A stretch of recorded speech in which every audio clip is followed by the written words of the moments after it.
Hiya, welcome back to my channel. I wanted to do like a video on basically my toxic. I feel like it's something that has been lost in translation about the stresses and strains of teenagehood, and I don't know if anyone younger than me will be watching this video, or older or anything, but I wanted to talk about my toxic I don't know how to just set up my camera before I start.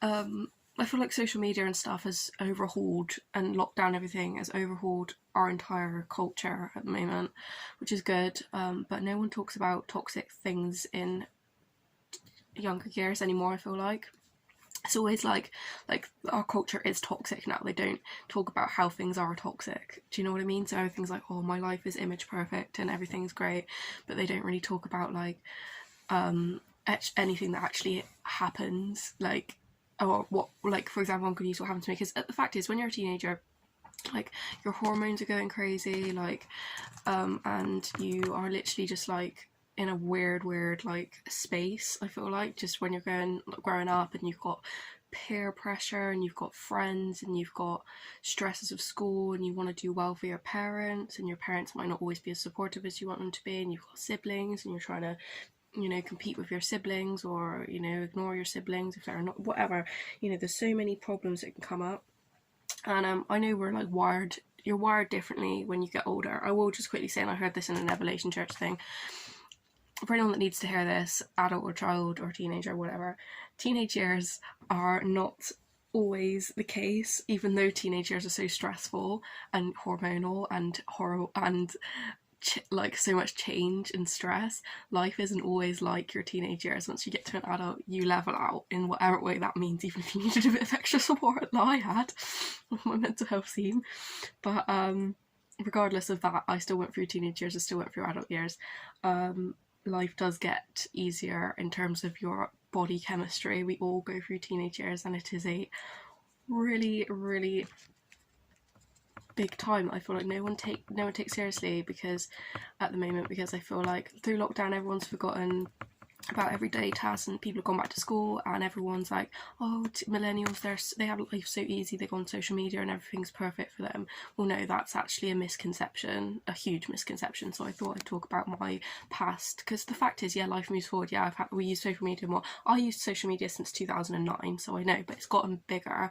But I think moving back to the basics of what life is actually like, regardless of social media and people's conceptions, is like going to be important. So first, I'll just like look at this picture of, if you can hear any like scratching in the background, that's my hamster, sorry. So I'll start off with this picture from my primary school, and like I was like year 6 or something like that. And I was just like really happy, like, I don't know, like, I feel like primary school years, before you hit puberty, it was like a school disco. And yeah, like no real worries. Like, obviously I feel like you have school issues, like you have friendship group problems, but nothing hormonally is going on just yet, for me at least. Maybe some people had that, who knows. And oh, look at my hair.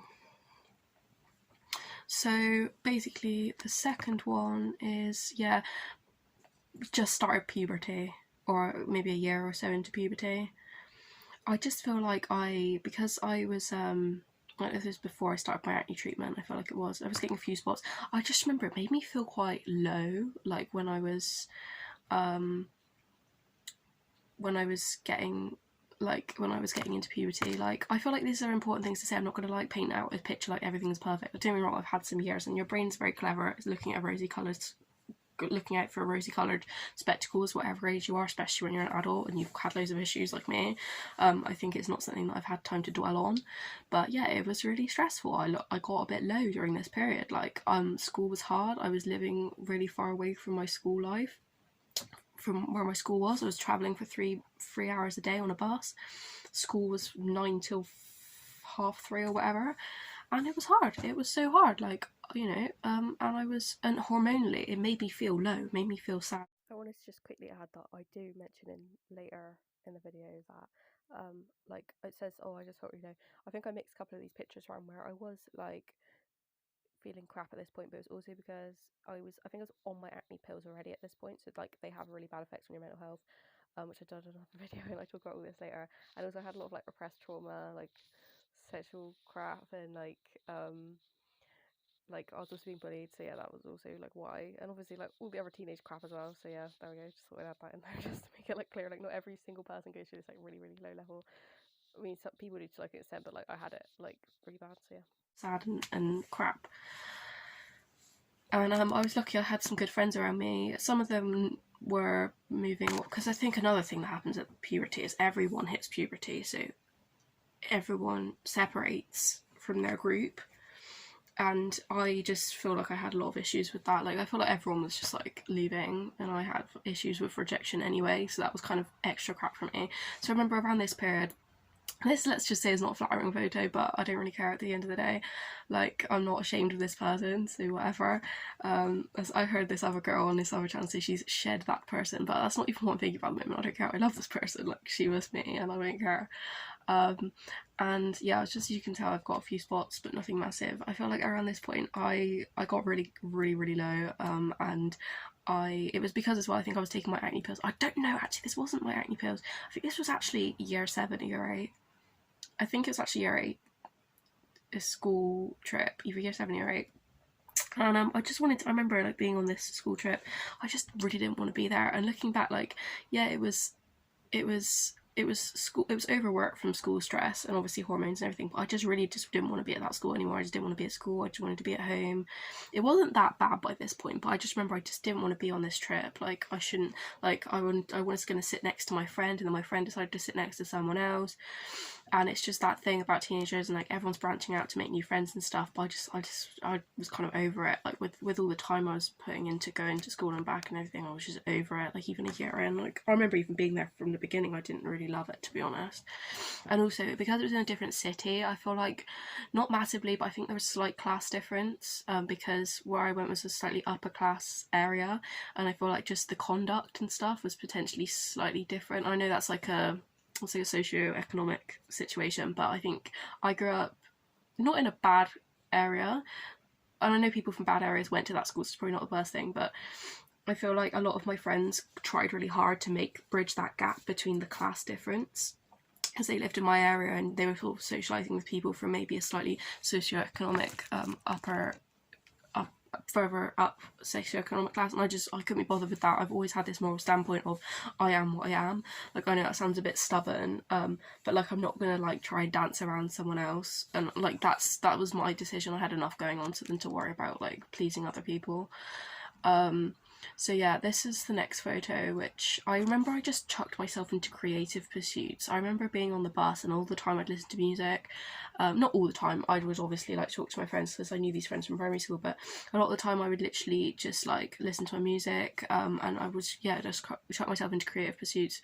And I remember here I was like playing guitar, and like I think this was literally for a video that I put on YouTube at like 13 of me like singing. I think it was like a song by Birdie, and because I've like deleted all those now. I wish I could kind of see them, but then I kind of don't, because I bet they would cringe me out a bit at this point. Because the fact is as well, everyone does cringe ourselves out when we're that age anyway.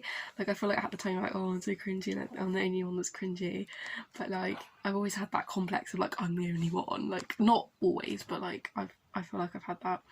But yeah, here, and I'm getting more into toxic work culture, because I feel like before GCSE, yeah, it was hard. Yeah, I had that hormonal problems, and like, I was on my acne pills, and like anyone does, like, you know, not everyone's on acne pills, which by the way have a real bad side effects, and I talk about on my real acting video. It's a really extreme acne drug which has extreme side effects on your mental and physical health. And so I came off my acne drugs by here. So not this makes much of a difference, but I lost my puppy fat really late as well, so this is why I look a bit slimmer here, because like I suddenly just dropped all this puppy fat. I'd also swapped schools by this point because I was having a hell of a lot of problems with some of the girls on my bus, and I just didn't want to deal with it anymore. I didn't really like the school, I didn't really like the journey, and I just was like, okay, I'm just done now, like, just get me out. So that's what I did, and I will say that I think I actually was bullied, to be fair, so I talk about that again in another video, my bullying video, if you want to look on my channel. But that's also another big topic, which to be honest I go into on my other channel. I haven't really given much advice for that, but I think I have. Anyway, check it out if you want.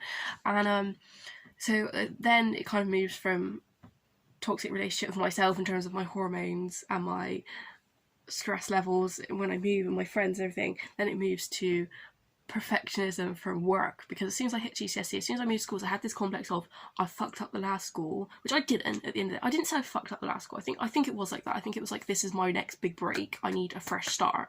That was like what it was. My mum was like telling me like fresh start, and I was like, this is my fresh start. And I went to this new school. The fact is, my brother was going to this school as well. He was starting year 7 when I was starting year 10, and so I went to this school as well. And I was like, I don't want to embarrass my brother. Like, I don't want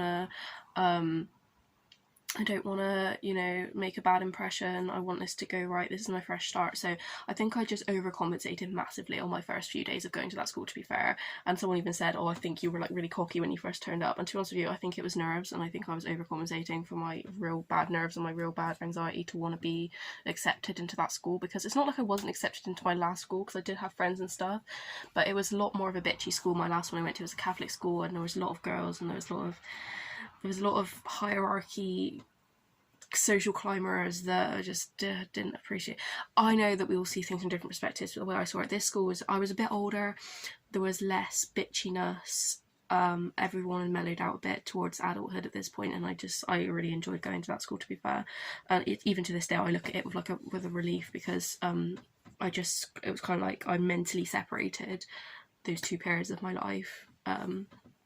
So I also think like I properly finished, or I was getting deeper into puberty by this point. I'd stopped my acne pills, which was another thing. My acne pills, I think, had I stopped them by then?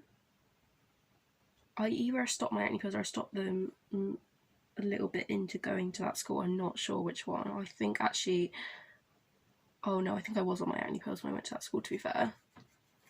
I don't know, either way, it sorted me out. Anyway, so toxic work culture, yeah, so I think I made a really good group of friends in this school. It's not, again, like, it's not like I didn't have friends at my school, I really did, but it's like I made a really good close-knit group of friends, and we were all really close and used to hang out and used to have sleepovers and whatever. And but I feel like they were very work orientated, whereas in my old school they weren't very work orientated. Like, yeah, they wanted to do well, I think they got good grades and stuff, but they weren't like really, I think I went into a bit of a toxic culture before I even, but I'm not complaining, like they were my friends, like I'm glad, I'm like, everyone's got their issues, I'm not saying that you shouldn't. So yeah, I feel like I got a bit into like trying to control my diet. I was just getting quite control. I think I had these control issues from various things which I won't go into, but I just think I tried really hard to make this school work. And then obviously once you relax and into that school, you just think, oh, okay, whatever, I can relax now.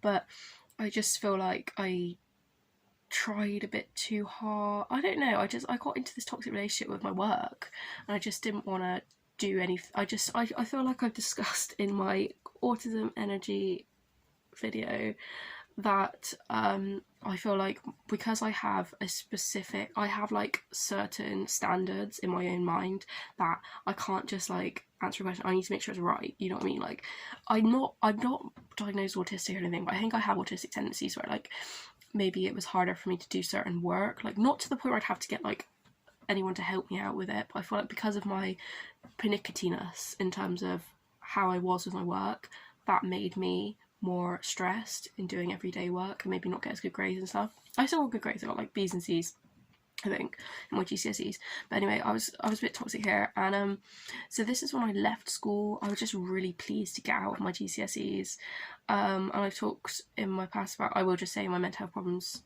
In my other videos, I was approaching my mental health problems in this, but I'd had a lot of trauma, which again I discussed in other videos if you wish to look.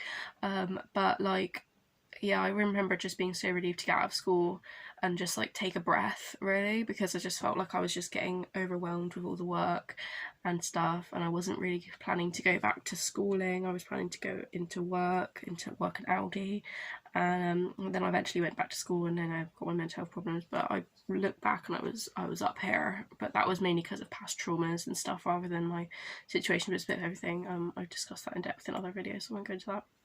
Here's when I just got treated for my mental health problems, because yeah, you can look at that in other videos, and I just feel like that was a bit of a breath, because I could literally just be like, okay, well, at least I'm being actually seen now, because before I got my mental health problems I was being seen by a psychologist for food problems and behavioural food problems. I was eating really weird stuff, because I feel like it was my way of coping to like do that, and I would not recommend anyone go down that route because there's just so many better routes to go down in our day and age.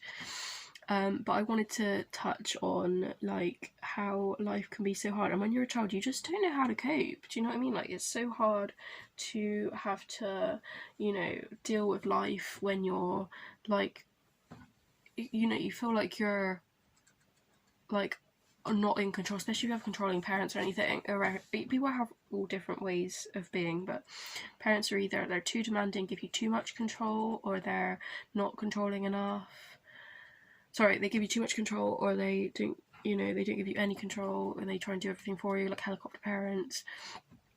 And either way, it's just everyone has their own circumstance, and it's so hard to be a teenager. I'm trying to just validate the teenagers out there and just be like, I understand, like, everyone needs to, and even if it's like your inner child and you're an adult watching this, you like give your inner teenager some credit, you know what I mean? Like, they tried so hard. The brain's always going to try and protect you. Our brain's so smart, and it's like, if any issues come up in teenagehood, I'm even saying this to myself now, like, it's because your brain's trying to protect you. Like, your brain is so clever, and it just wants to protect you, and that's its way of trying to protect you. And then I just wanted to end on a good topic, which is that I want to talk more about school, I think, and just like how the workload can really affect you. I would like to do more about that, so I'm going to do that in another video, because I think it's just important to spread the word as someone that's gone through teenagehood to the current teenagers and the people that are trying to process any sort of issue that they've had, that like it's stressful for everyone, like you're not on your own. I'm sure everyone knows this, but I don't want social media to get in the way of people remembering what it's actually like in real life to go through. And I know social media can be a good distraction and a good place for support and stuff, but it's like just being validated for your opinions. Anyway, so yeah, this was the good part at the end. So everything after, when I fully probably finished puberty, went into adulthood, yeah, I went through some processing of some mental health issues. Yeah, it wasn't steady after that, I'm not gonna lie, but I'm much more stable now. But it's like, it wasn't unstable, but I was fully stable, but it's like I still had some things to work through, and then it was all good after that. I feel like it was much more steady in terms of my body reactions to things, I feel like. But anyway, that is the end of my video. Thank you for listening for 17 full minutes. I'm going to be uploading this now, so yeah, subscribe if you want. If you don't, that's fine. I'll speak to you soon.